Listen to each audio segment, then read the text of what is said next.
ఏంటి బయలుదేరిపోతున్నారా క్యాంపెయినింగ్ కి? వాళ్ళు బయటపరు నిన్న మొన్న కూడా బయటపరి చేసి వాళ్ళు అయిపోతుంది. Okay okay. ఒకటి ఇది 22వ వార్డు తణుకు పట్టణంలోని 22వ వార్డులో ఒక బార్ ఏదో ఓపెన్ చేశారంట. అక్కడ రెసిడెంట్స్ అందరూ కూడా చాలా కంప్లైంట్స్ చేస్తున్నారు. ఏంటంటే అక్కడ వాళ్ళు సాయంత్రం 5 దాటితే కనుక వాళ్ళు బయటికి రాలేకపోతున్నాము, అట్లాగే మరి రాత్రి తాగేసిన బాటిల్స్ అన్నీ కూడా ఇక్కడ విసిరేస్తున్నారమ్మా, మాకు ఇళ్ళల్లో ముందర అదంతా కూడా గుప్పల కింద వచ్చేస్తున్నాయి, అసలు ఇట్లాంటి పరిస్థితి ఎప్పుడు కూడా చూడలేదు, మరి ఏంటిది పరిస్థితి ఏంటి అని వాళ్ళందరూ కూడా చాలా బాధపడుతున్నారు.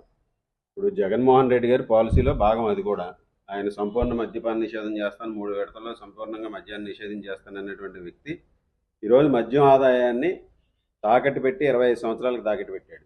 ఈ 5 సంవత్సరాల్లోనూ మద్యం ఆదాయం మీదే ప్రభుత్వాన్ని నడిపాడు. అలాగే బార్లు కూడా గతంలో మన తణుకుపట్నంలో 3 బార్లు ఉంటే ఈరోజు 6 బార్లు ఇచ్చాడు మంత్రి గారు.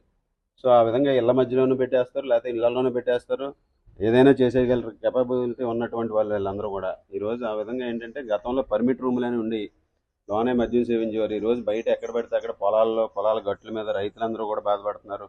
మరో పక్క ఇళ్ల మధ్య చేస్తున్నారు. ఈ విధంగా ఇవన్నీ కూడా చూస్తుంటే చాలా బాధాకరమైనటువంటి విషయం.